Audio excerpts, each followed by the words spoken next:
안녕하세요. 프레임푸시입니다. 여러분의 구독과 좋아요는 큰 힘이 됩니다. 도쿄올림픽이 갈수록 일본 내부에서 자중질환 혼란을 겪고 있습니다. 깨끗하게 먼저 취소합니다라고 손을 터는 것이 최선의 방법인데 일본 내부에서조차 의견 통일이 안 돼서 서로 멱살잡이로 해결해야 할 판입니다. 아베는 오늘 동일본 대지진 발생 9주년 추모 행사에서 7월부터 9월에 도쿄올림픽과 패럴림픽에서 부응하는 모습을 전 세계에 보여줄 것이다 라고 말을 하는 등 현재까지도 줄곧 대회 강행을 외치고 있습니다. 일본의 지금 상황은 도쿄올림픽이 취소되면 아베는 역사의 죄인이 되고 일본에게는 악몽의 2020년이 될 것이기 때문입니다. 일본 경제지 프레지던트 온라인판의 오늘자 칼럼에서는 올림픽 취소로 일본 경제의 침몰은 시작되었다. 소비세 인상으로 인한 경기 침체에 도쿄올림픽마저 취소가 된다면 일본 경제는 더블 핵펀치를 맞아서 일어설 수가 없게 되는 최악의 상황을 맞게 될 것이다 라고 했습니다. 그러다 보니 모리 요시로 조직위원장을 포함한 관계자들은 도쿄올림픽은 무조건 차질 없이 진행한다 로 밀어붙이고 있는 상황입니다. 그러나 이것은 정말 현실성이 없는 주장일 뿐입니다. IOC 딕파운드 위원은 5월에는 도쿄올림픽의 취소를 결정해야 한다. 일본이 감당할 수 있다면 1년 연기도 검토할 수 있다. 라는 의견이 나오고부터 일본 내부에서도 다양한 의견이 터져나오고 있습니다. 3월 2일에는 하시모토 세이코 올림픽 장관의 2020년도에 개최만 되면 계약은 유지되는 것이다. 라는 인터뷰로 2020년 10월로 연기했으면 하는 의도를 드러냈습니다. 그러나 이 의견은 즉시 불가능하다는 것이 확인되었고 바로 무관중 경기를 검토하기로 한 것이 뉴욕타임즈의 특종으로 드러났습니다. 그나마 무관중 경기가 일본이 선택할 수 있는 유일한 방법으로 알려졌는데 오늘 다카하시 하루요기 도쿄올림픽 집행위원이 미국 월스트리트 저널과의 인터뷰에서 취소하거나 무관중 경기를 하면 일본에 끼치는 경제적 충격이 너무 크다. 미국과 유럽의 스포츠 일정 등을 감안하면 2년 연기를 하는 것이 가장 쉬운 방법이다 라고 했습니다. 결국 일본 내부에서 도쿄올림픽을 어떻게 할 것인가는 의견이 통일이 되지 않고 자중질환의 혼란 상황인 것을 드러내고 있습니다. 일본 국민들도 이미 여론조사에서 도쿄올림픽은 열리지 못할 것이라는 의견이 대세를 이루고 있는데도 일본 정부와 조직위원회는 의견이 갈라져서 차일피일 결정을 미루고 있는 혼란스러운 상황입니다. 물론 어느 쪽으로 결정하는 것은 결코 쉽지 않습니다. 지금 상황에서 올림픽을 그대로 진행한다는 것은 전혀 불가능한 상황입니다. 세계적인 악재가 유럽이나 미국에서 더 번지고 있고 일본도 아직 제대로 검사하지 않고 덮어둔 상황이기 때문에 정상적인 대회는 아예 물 건너 갔다고 보입니다. 만약에 일본이 강행을 한다면 예상되는 혼란은 일본이라는 국가가 감당할 수 있는 수준이 아닌 최악의 상황이 발생할 것입니다. 여기에 방사능 올림픽까지 겹치면 도쿄의 공항은 출국 러시로 아비 규환의 현장이 될 것입니다. 그러니 일본은 당연히 취소 대신에 무관중 경기를 하거나 연기로 일정을 조정하는 것으로 할 것 같습니다. 만약에 올림픽이 취소가 된다면 약 750억 달러, 89조 4천억 원의 경제적 손실을 입을 것으로 SMBC 니코증권이 분석 예상했었는데요. 물론 무관중 경기를 진행한다면 손실을 일부 줄일 수는 있어도 그 손실은 어마어마할 것이고 그리고 올림픽을 2년 연기하는 것도 쉽지 않습니다. 지금까지 치른 예선전을 다시 해야 하고 2022년 2월의 베이징 동계올림픽과 11월의 카타르 월드컵 기간에 끼어서 쉽지 않은 흥행이 될 것이라고 보는 것입니다. 물론 경기 진행상의 어려움도 상당합니다. 이런 상황이다 보니 이제는 IOC가 직접 나서야 한다는 의견이 대세를 이루고 있습니다. 마라톤 경기를 도쿄에서 삿포로로 변경할 정도로 IOC의 권한은 독점적입니다. 전세계 경기 단체 관계자들과 각국 정부들도 이제는 IOC가 결정을 해야 할 때라고 보고 있습니다. 조만간 결정 장애에 빠져버린 일본 정부와 도쿄올림픽 조직위원회 내부에서 멱살잡이를 했다는 식의 불협화음 뉴스가 쏟아질 것 같습니다. 이번 영상은 여기서 마치겠습니다. 시청해주셔서 감사합니다. 네, 안녕하십니까. 지금 코로나 바이러스가 너무 창궐해가지고 온 나라가 지금 정신이 없습니다. 온 나라뿐만 아니라 온 세계가 지금 질병 때문에 문제가 있는 그런 시즌이라고 생각이 됩니다. 그런 와중에 북한이 또 우리나라 이제 발표하기는 미상 발사체라고 했는데 미사일일 수도 있고 그리고 또 그렇지 않으면 이 방사포일 수 있는 그런 그 비행 물체를 원산 앞바다에서 동해바다로 또 쏘는 그런 사건이 발생을 했습니다. 그래가지고 이번 시간에는 뭐 상당히 오래간만에 또 도발을 한 것인데 그 북한 정권이 뭐 저희가 그 2020년 들면서 이제 금년에는 무언가 이제 결론이 날 거다라고 그 얘기를 드렸는데 정말로 그 결론이 나는 그런 쪽으로 간다라는 생각이 들었습니다. 그래서 그 북한 문제하고 그리고 미국 역사상 제일 긴 전쟁이 그 미국이 아프가니스탄에서 벌이는 전쟁입니다. 그 전쟁을 지금 18년째 벌이고 있는데 그것이 끝날 수도 있겠구나라는 그런 그 합의가 최근에 이루어졌습니다. 그래서 그 두 번째 주제는 미국과 탈레반이 휴전 협정을 했다는 그 사실과 관련된 그런 말씀을 드리도록 하겠습니다.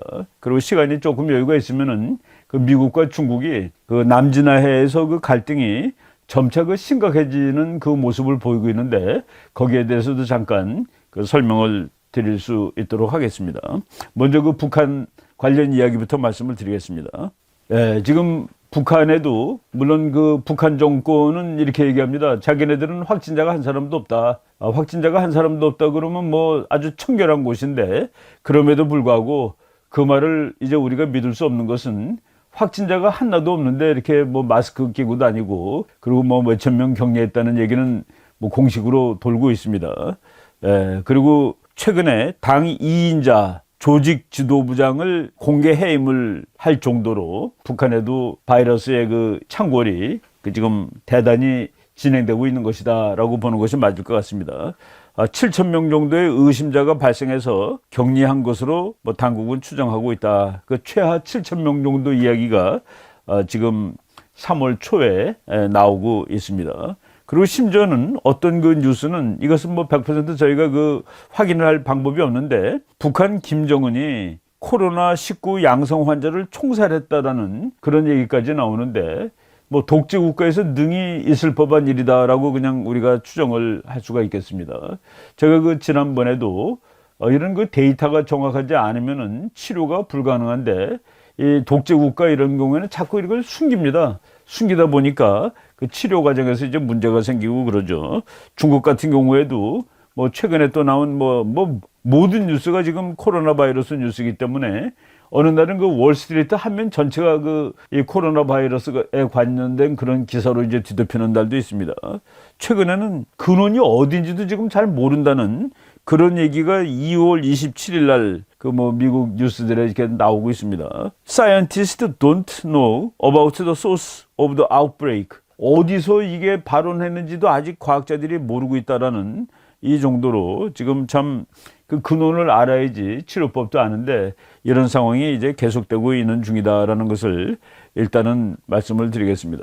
저희가 그 얼마 전에 북한이 그 한국 남조선제 마스크를 이제 중국을 통해서 수입했다고 얘기하고 그 수입을 한 것을 군인들한테 논아주는데 이게 한국제라는 것이 밝혀질까봐 수십 명이 여군이 40명인가가 모여서 밤새도록 포장지를 갈아가지고 대한민국제가 아닌 것으로 해갖고 돌렸다라는 그런 얘기를 해드린 적이 있었는데 그것이 그 뭐 3월 3일자 중앙일보에 공식으로 이제 보도가 또 다시 된 걸 봤습니다. 그래서 이제 제목이 북한군 한국산 마스크를 밀수해서 포장만 바꿔서 평양으로 보냈다. 이제 이것은 우리가 이제 중국으로 보냈고 중국 거를 이제 북한이 사간 거로 이렇게 얘기를 뭐 하고 있는 것 같습니다. 근데 이것이 만약 사실이라면은 그러면은 여기서 그 복잡한 문제가 제기됩니다. 지금 대한민국도 이 질병에 시달리면서 지금 마스크를 구하지 못해서 뭐 전국이 야단이 났는데 그 대한민국의 마스크가 그 중국을 통해서 북한으로 들어갔다. 이것은 우리가 합법적으로 잘하고 있는 것이냐라는 그 문제를 이제 제기할 수가 있는 것이죠. 그래서 또 특히 북한이 국경을 완전히 봉쇄하고서도 그리고 마스크를 군인용으로 구입을 했다는 것은 이게 그 북한 당국이 그 자기네가 국경을 봉쇄하고서 사갔으니까 스스로 또 이제 밀수를 국가가 한 것이 되는 것이죠. 이런 그 석연치 않은 그런 일들이 많이 진행을 됐습니다. 여러분들이 그 사진 하나 보실 텐데 이게 노동신문 2월 29일자에 게재된 사진에 어떤 그 군부대 같아요. 북한 군인들이 전부 다 그 털모자를 쓰고서 경례를 바치고 있는데 김정은이 혼자 걸어가는 사진입니다. 저는 뭐 북한이 극장 국가이기 때문에 모든 것을 연출하고 이렇게 보여주는 노력을 하는데 그래도 최고 사령관이 걸어갈 때 혼자 걸어가는 법도 있는가, 혼자 걸어갈 수 있는 것인가라는 데 대해서 의문을 제기를 하겠습니다. 지금 혼자서 경례를 바치면서 이제 걸어가는데 이거 사진이 그 맞는 것이냐는 그 의문을 한번 제기를 합니다. 데일리 NK가 보도한 것을 중앙일보가 이제 지금 인용을 한 것인데 이 마스크를 구입했다는 보도가 뭐 사실이겠죠. 그리고 북한 군인들이 다 마스크를 쓰고 있는데 이 보도가 사실이라면은 코로나 감염증이 북한에도 확산할 기미를 보이는 것이 분명하다. 그래서 이제 성능 좋은 마스크가 필요했을 것이다. 그래서 한국제를 중국을 통해서 사간 것이다라고 얘기를 하고 있는 겁니다. 근데 바로 지금 제가 방금 얘기했습니다만은 지금 한국 사정도 나쁜데 마스크 구하기 이렇게 나쁜데 여러분 지금 그 전 세계 각국에 이 사진이 참 유명하게 나간 사진입니다. 뉴욕타임즈에도 나간 사진인데 보니까 그 경산에 있는 이마트라는데 정말 사람들이 줄 뭐 얼마나 길게 서가지고 마스크를 사기 위해서 이제 줄 서 있는데 대구에 있는 그 어떤 약사가 한 말입니다. 마스크를 자기가 할당을 받았는데 20분 만에 전부 팔렸다. 이후 손님들이 100명 넘게 왔지만 팔지 못했다. 근데 그 약국도 뭐 기업이니까 약국이 이제 그 돈을 벌고 그러려면은 병원에서 처방전 받아오는 사람 그 약을 지어주고 돈을 버는 것인데 병원을 사람들이 못 가니까 병원 처방전 갖고 와서 약을 사가는 사람이 없대요. 그렇게 전부 다 마스크 사러 오는 사람밖에 없는데 마스크는 뭐 도대체 그 뭐 20분 팔면 다 팔 정도로 그러니까 약국도 문을 열어놓은 채로 하루 종일 돈을 못 버는 이런 상황이 되는 것이죠. 그리고 저 사진은 수백 메타 행렬이 이어져 가지고 이마트점이 10시부터 여는데 오전 8시부터 2시간 전부터 대기 행렬이 수백 메타나 이어졌다. 비가 내린 28일 오후 2월 28일이죠. 마스크를 구입하러 대구 수성우체국을 찾은 시민들이 번호표를 받고 기다리고 있다. 이게 참 국민들이 참 이렇게 난리를 겪고 있는데 적어도 마스크가 그 가장 기본적인 것이니까 국민들이 이것을 얻는데 문제가 없어야 된다라는 그런 생각이 들죠. 이건 뭐 대처를 잘 못하고 있다고 보입니다. 지금 다시 북한 문제로 돌아가서 지금 여기 그 사진도 2020년 2월 28일 북한 중앙방송이 보도한 사진입니다. 2월 28일 날 어느 군부대를 찾아가서 김정은이가 뭐 그냥 가죽 옷을 입고 갔습니다. 가죽 옷을 입고 가고 그 2월 16일 날 자기 아버지 묘소에 절하러 갈 때 입었던 그 옷 같아요. 그 옷을 입고 갔는데 마스크로 이제 그 보는데 요 사진이 2월 28일자 사진이고 그리고 3월 2일입니다. 그러니까 28, 29, 3월 1일, 3월 2일 그러니까 4일째 요 사진이 나온 지 4일 후에 동해바다를 향해서 이제 미사일을 발사했다고 그랬는데 그 미사일 발사를 김정은이 직접 지휘한 것이라고 지금 나오고 있습니다. 그렇다 치면은 김정은이가 이 추운 곳에 이 바깥에 4일을 있었다는 소리인지 그렇지 않으면 뭐 평양을 들락날락하면서 이걸 했다는 소리인지 도무지 알 수가 없는데 아무튼 이 망원경으로 무슨 포를 쏘는 곳을 관찰하는 장면은 그 북한 노동신문의 2월 28일 거라고 이제 나와 있는 것입니다. 제가 그 지지난번인가 그랬죠. 제가 이제 앞으로 김정은 사진을 자주 이제 모으면서 진짜인지 가짜인지 한번 분석을 해보겠다라고 얘기를 했는데 저는 여기 나온 김정은을 보고서 그냥 스스로 뭐 제 주관적인 견해지만은 본인인지에 대해서 의심을 지금 하고 있는 편입니다. 지금 저쪽 사진은 보면은 이제 29일 북한 조선중앙TV가 또 이제 전한 사진인데 저쪽 그 유리창 바깥으로 바닷가가 보이는 것 같아요. 그러니까 아마도 원산 그 미사일 발사 실험장을 하는 그 부근 사진인데 그 우리나라 연합뉴스에는 이런 설명이 붙어 있습니다.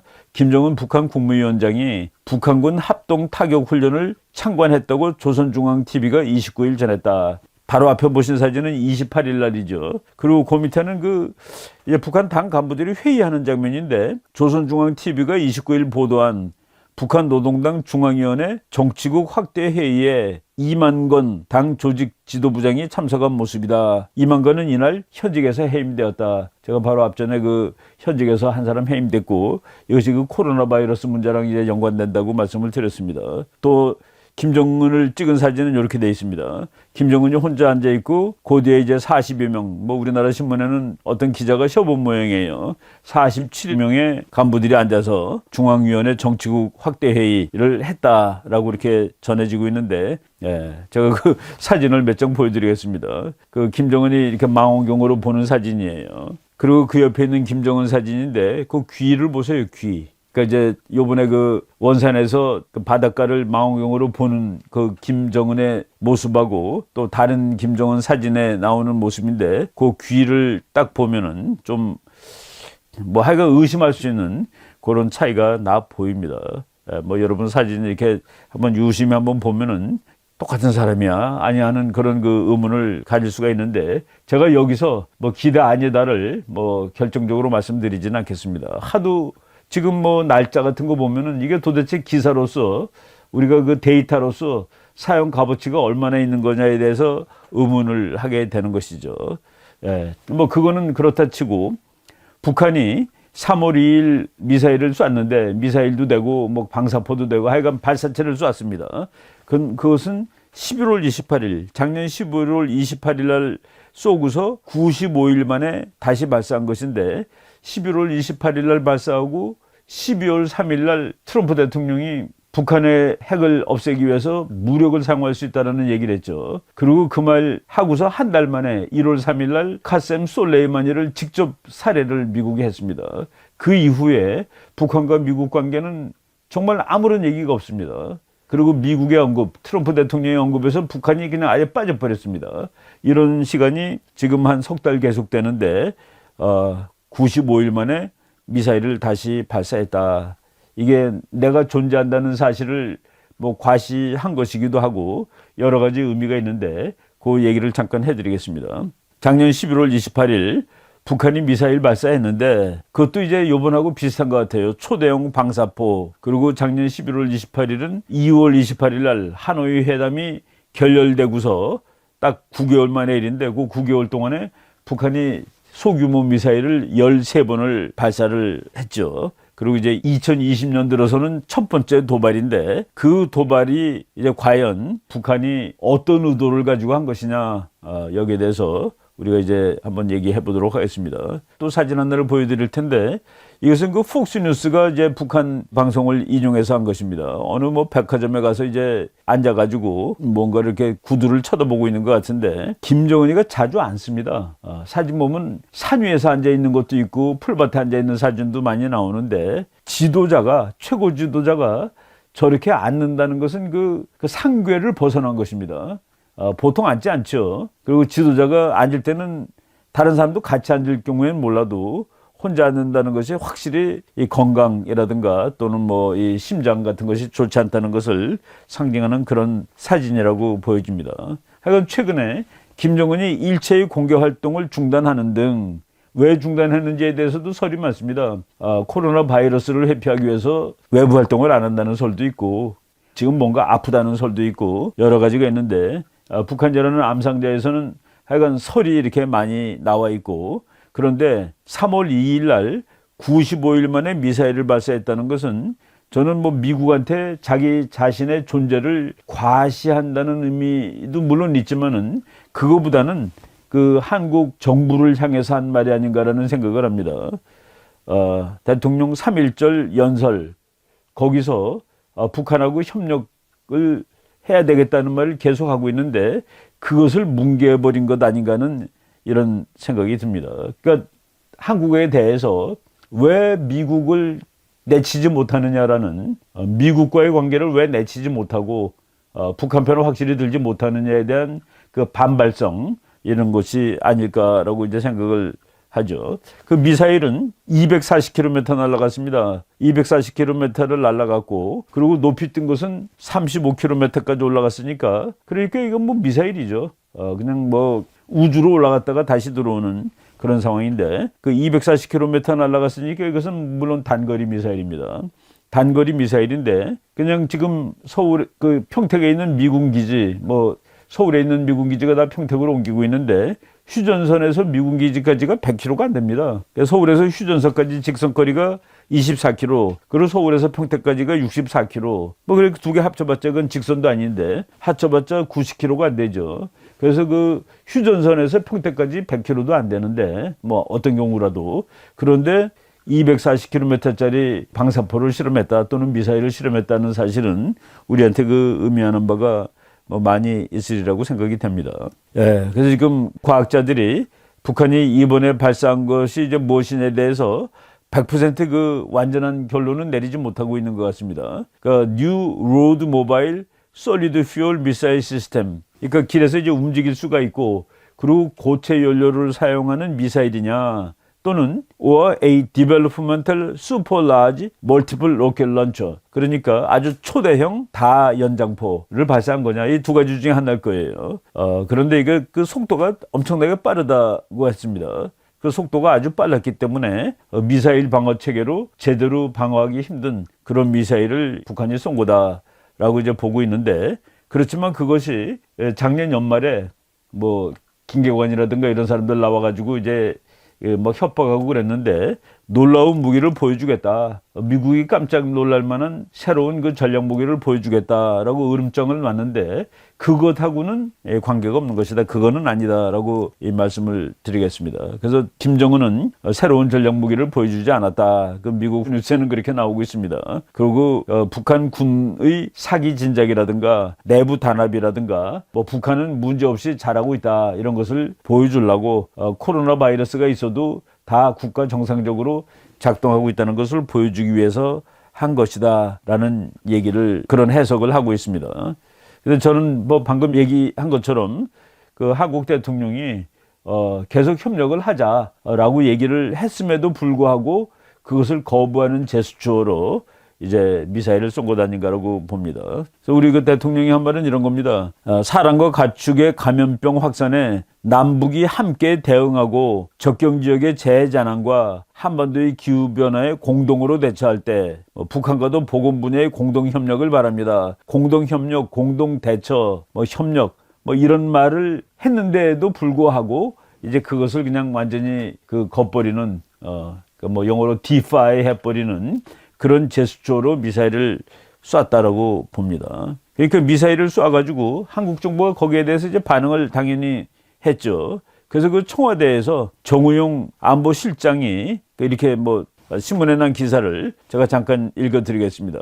원산 일대에서 합동 타격 훈련을 계속해서 군사적 긴장을 초래하는 행동을 취한 데 대해 강한 우려를 표명했다고 청와대가 전했다. 한반도에서의 군사적 긴장 완화 노력에 도움이 되지 않는 것으로 이를 중단할 것을 촉구했다. 이것이 그 한국 정부가 북한의 요번 그 미사일 발사에 대해서 이제 의견을 표현한 것입니다. 아주 상당히 거의 우리가 이렇게 허약하게 표현을 하느냐 할 정도의 의사 표현인데, 여기에 대해서 아주 이번에 웃기는 북한의 반응이 나왔습니다. 그 웃기는 반응은 또 누가 했냐면은, 이거 김정은의 그 여동생이라고 김여정이라고 있습니다. 김여정이가 그 3월 3일자로 대남 언급을 했는데 길지도 않아요. 그런데 그 언급이 최초로 중앙통신사의 보도문으로 발표가 됐습니다. 그래서 이 사람이 지금 그 직위가 상당히 올라갔구나. 중앙통신사에서 이 사람의 그 김여정의 그 담화문을 공식적으로 보도를 해줄 정도니까. 그런데 그 담화문이 아주 황당하다는 생각이 들었습니다. 여러분들이 지금 잠깐 그 사진을 보면은 김정은이 옆에 이리설주가 앉아있고, 이리설주는 공식으로 부인이죠. 그리고 그 옆에 김여정이가 있고, 그리고 또 지금 북한에서 한 사람이 아주 막강한 그 권세를 자랑하는 여자가 있는데, 그 현송월이라는 사람입니다. 그 가수를 하다가 김정은보다 나이도 많죠. 우리가 잠깐 소개한 적이 있었습니다. 그래서 그 김정은이 백마 타고 백두산 오를 때도 뒤에 바로 따라가고, 모닥불 키워놓고서 손 뗄 때도 바로 옆에 있고, 그럴 정도로. 그래서 아마 그 북한의 그 젊은 여인 3인방이라고 얘기해도 되는데, 지금 탈북자들 북한에 대해서 그 어떤 정보를 그 휴민트라고 그러죠. 그 북한에 있는 아는 사람 통해서 이제 소식을 듣는 사람들에 의하면은 이들 사이에 권력 암투가 진행된다라는 말이 있을 정도로 이렇게 그 여자 3명이 아주 그 권력 서열에서 부상하고 있는데, 김여정이 바로 북한이 미사일을 발사한다 대해서 그것은 남북 긴장 완화에 아무런 도움이 되지 않고 이것을 자제하기 바란다라고 얘기한 대한민국 청와대를 향해서 이제 그 성명서를 발표했는데, 그 성명서가 좀 황당합니다. 제가 잠깐 그 본문 뭐 다 인터넷 들어가면 다 있습니다. 조선중앙통신 그 홈페이지에 다 나와 있는 건데, 그 제목이 이렇게 되어 있습니다. 청와대의 전응한 사고방식에 경악을 표한다. 그리고 김여정 당 중앙위원회 제1부부장 담화 해가지고 이렇게 나왔는데, 뭐 그냥 길지 않으니까 뭐 드문드문 읽겠습니다. 불에 놀라면 부지깽이만 보아도 놀란다고 하였다. 어제 진행된 인민군 전선 포병들의 화력 전투 훈련에 대한 남조선 청와대의 반응이 그렇다. 이거는 이 사람이 공식적으로 그 발표한 문건치고서는 너무나도 그 수준이 조악하고, 그리고 이 문체가 졸렬한 그런 말인데, 하여간 전응한 사고방식에 경악을 표한다. 우리는 그 누구를 위협하고자 훈련을 한 것이 아니다. 나라의 방위를 위해 존재하는 군대에 있어서 훈련은 주업이고 자위적 행동이다. 이 사람은 이렇게 말할 수 있지만은 이것은 국제사회가 정한 법을 어기는 것입니다.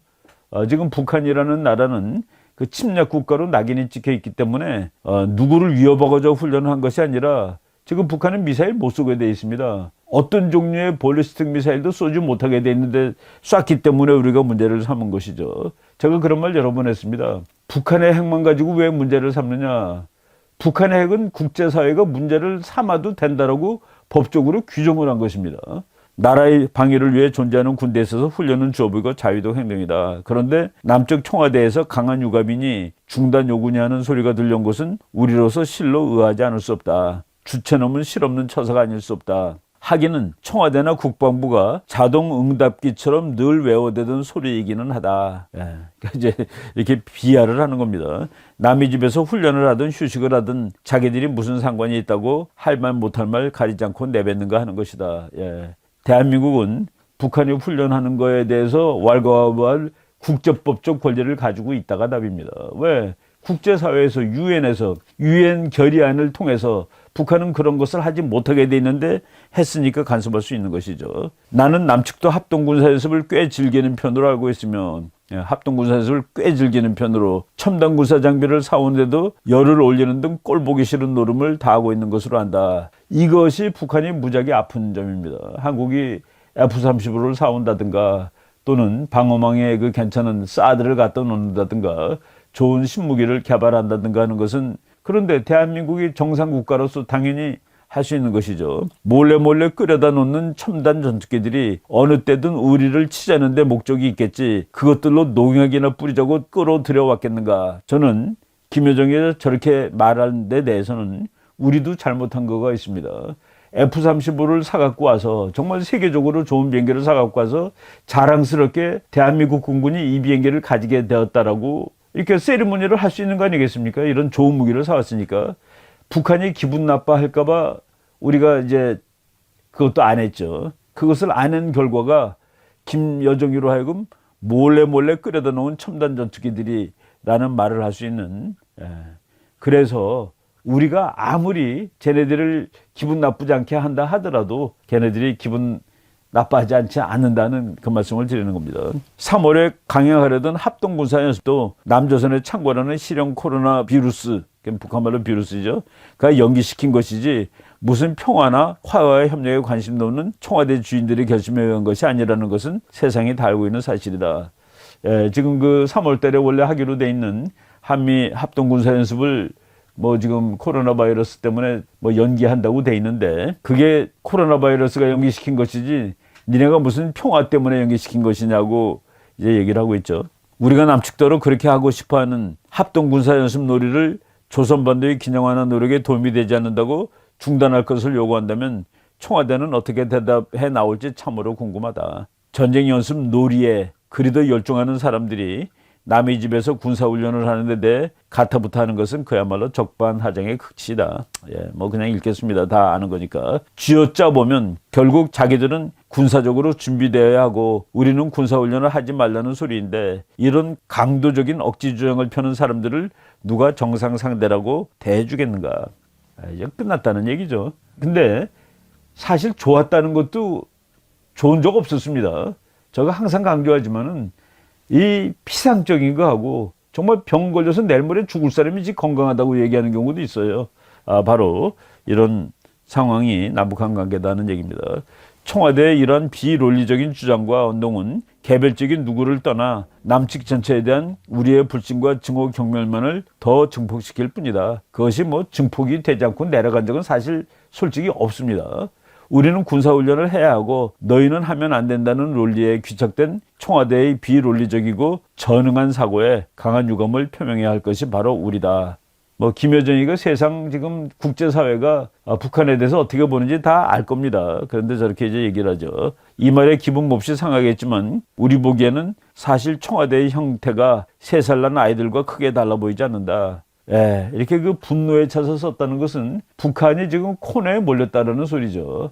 거의 끝까지 간 거예요. 이건 자기가 첫 번째로 그 담화문 발표하는데 저 정도로 이렇게 말을 쓴 겁니다. 강도적이고 억지 부리기를 좋아하는 것을 보면 꼭 미국을 빼닮은 꼴이다. 동족보다 동맹을 더 중요하며 붙어 살았으니 닮아가는 것이야 당연한 일일 것이다. 우리와 맞서려면 억지를 떠나 좀 더 용감하고 정정당당하게 맞설 수는 없을까. 요 지금 몇 문장을 다시 외워가면은 미국을 거부하지 왜 못하니? 미국을 한번 거부해봐. 미국 제껴봐. 라는 그 얘기를 하는 것이죠.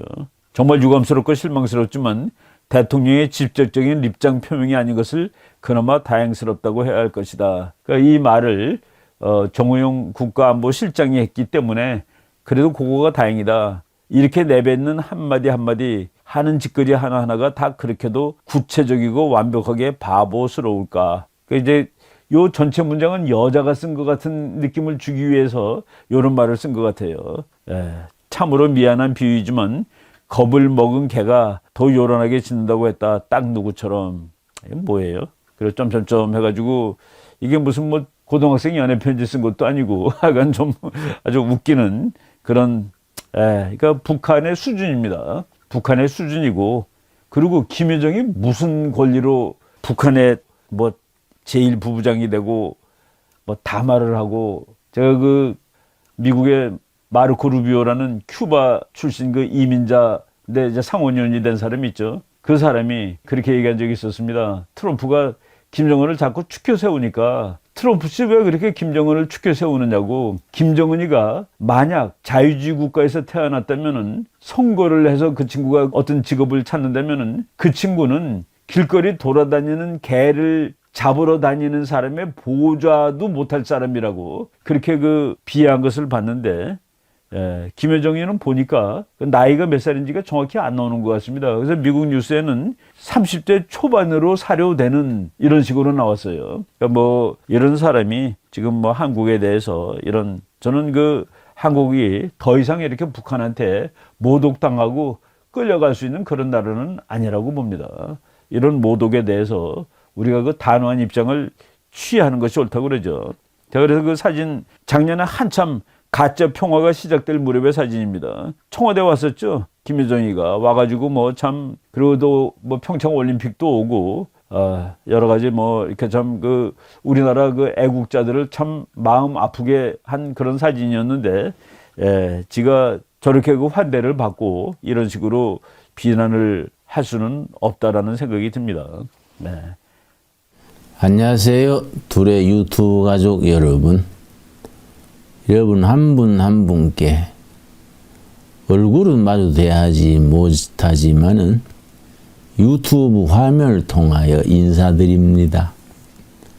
지금 우리나라가 위기에 처해 있다 합니다. 그런데 위기란 말 속에는 기회가 들어 있습니다. 위기란 단어는 합성어입니다. 합성어란 말 아시지요? 두 단어 이상을 합하여 한 단어가 될 때에 합성어라 그럽니다. 위기란 말은 위험과 기회, 합쳐진 말이 위기입니다. 개인도 나라도 위기를 맞을 때 그 속에 기회가 들어 있습니다. 우리 민족은 역경에 강한 DNA를 품고 있습니다. 우리 국민들은 반만년 역사에 온갖 시련, 시험, 위기를 겪어오면서 위기를 떨치고 일어나는 DNA가 우리 결의의 피 속에 들어 있습니다. 이번 기회도 더 좋은 기회로 발돋움하게 될 줄로 믿습니다. 그렇게 믿읍시다. 그래 믿고 도전합시다. 요즘 무한 폐렴 때문에 출입이 통제되고 둘의 수도원에서도 여러 가지 프로그램이 중지되었습니다. 외부에 나가던 출강 강연회도 다 중단되었습니다. 폐렴을 앓고 있는 분들에게는 대단히 죄송한 말씀입니다만 저에게는 좋은 기회가 됐습니다. 무슨 기회냐? 조용해지니까 책을 쓰게 되었습니다. 오늘도 열심히 책을 썼습니다. 저는 이 기회에 모처럼 한가한 시간을 얻어서 2권의 책을 쓰고 있습니다. 첫째는 둘의 수도원에서 1년에 여러 차례 행하는 금식 수련에 대한 금식에 대한 책입니다. 두 번째는 성경을 일반 신도들이 쉽게 이해할 수 있는 김진홍 목사의 쉽게 쓴 성경 이야기, 이런 제목으로 성경을 해설하는 책을 쓰고 있습니다. 우리 둘의 수도원은 금식이 아주 전문입니다. 10일 금식을 중심으로 4일 금식, 구정, 추석, 신년 이런 중요한 명절을 맞을 때마다 금식 행사가 열립니다.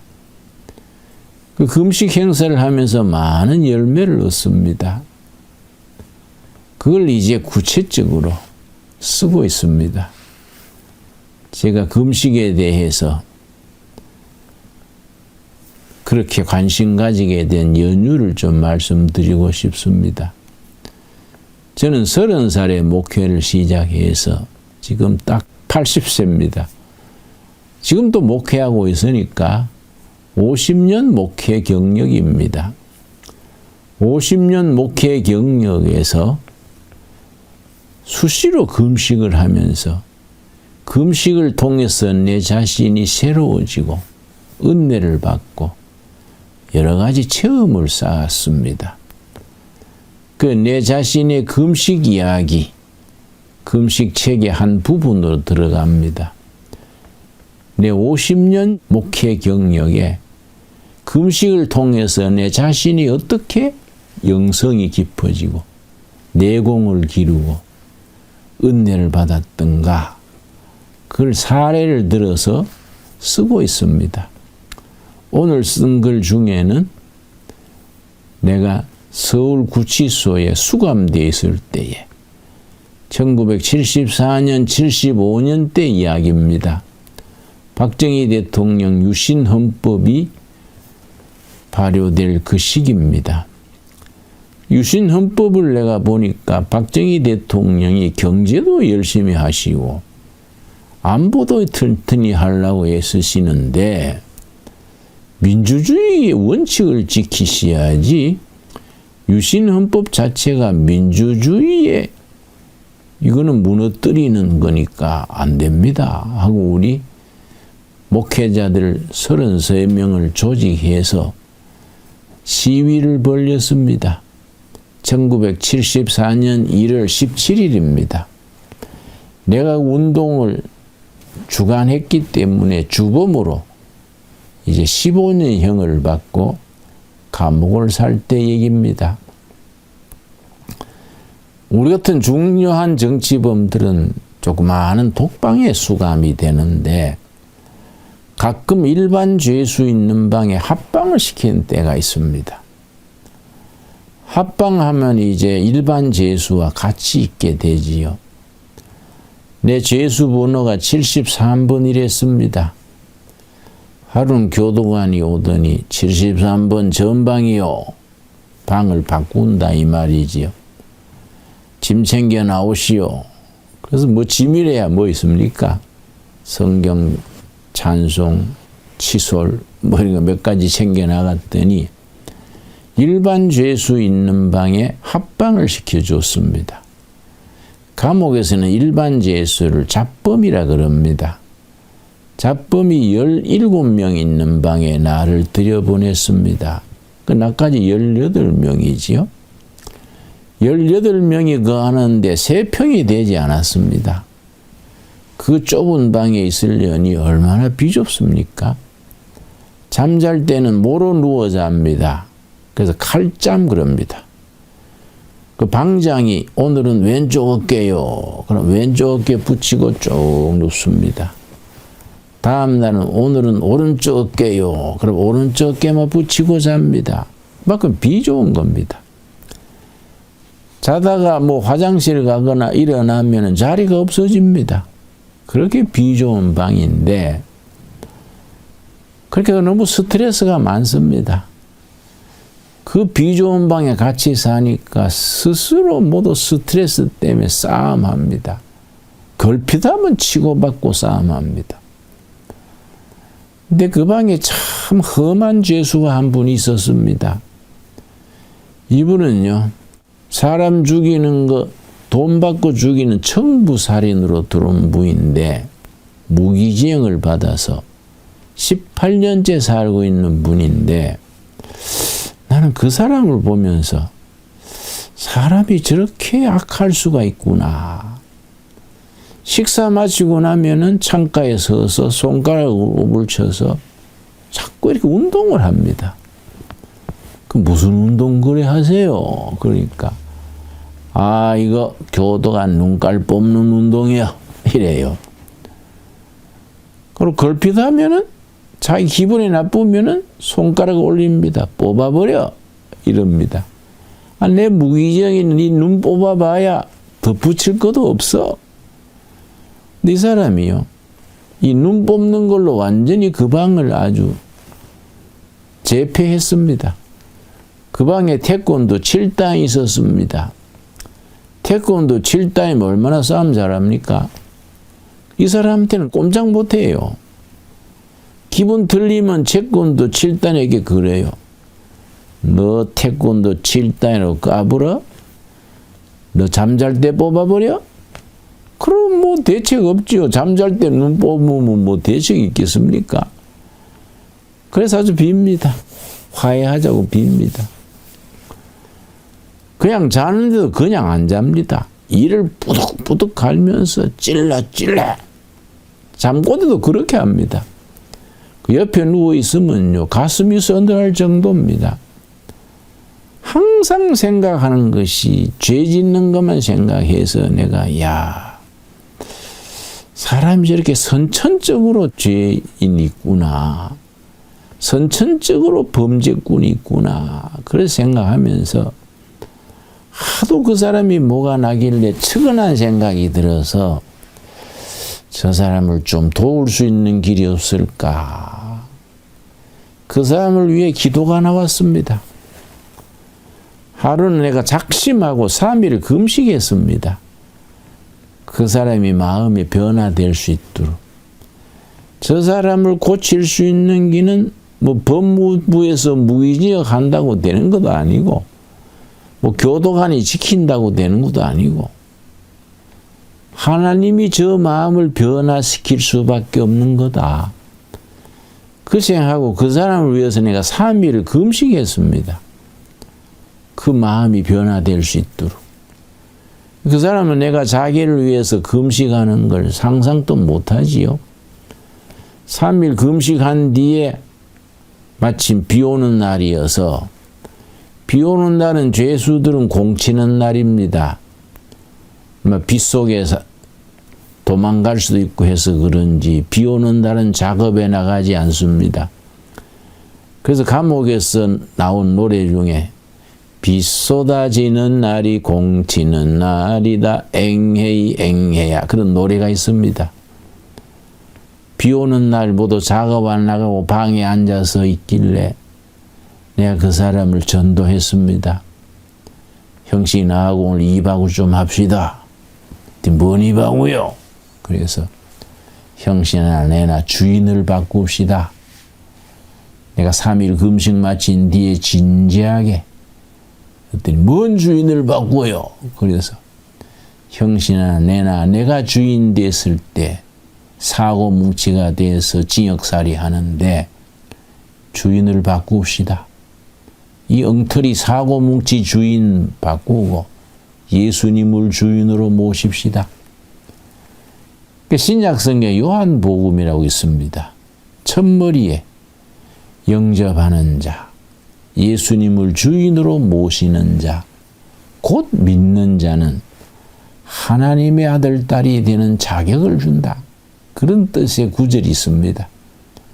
사고 뭉치 주인 취소하고 예수님을 주인으로 모시면 예수님의 영을 성령이라 하는데 성령님이 우리가 새 사람 되도록 도와주십니다. 찬찬히 알기 쉽게 설명을 했더니 가만히 듣더니 뭐라는 거 하니?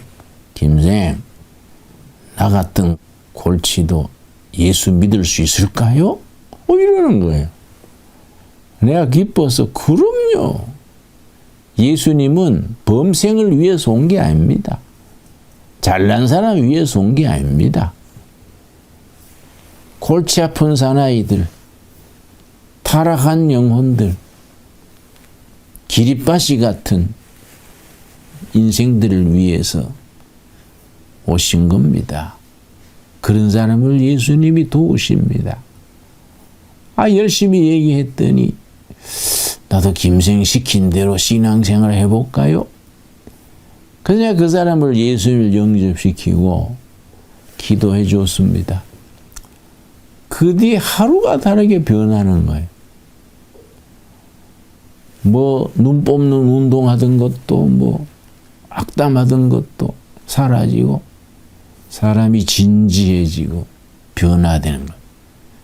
그 사람이 그렇게 변화되니까 그 방에 다른 사람들도 진지해지는 겁니다.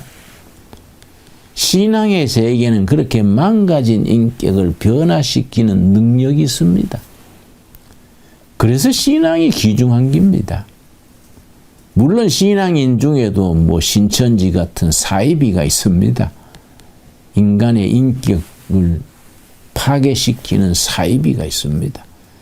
진정한 종교, 진정한 신앙은 망가진 인격을 새롭게 세워줍니다. 내가 다른 교도소로 옮기는 날 그분이 김생, 내 말 잠시 듣고 나가세요. 나 앞에 무릎을 딱 꿇고 눈물을 글썽이면서 고맙습니다. 나 같은 망가진 인생을 김생께서 좋은 길로 인도해 주셔서 감사합니다. 그래 자기 그 감사하다는 얘기를 하길래 내가 눈시울이 뜨거웠습니다.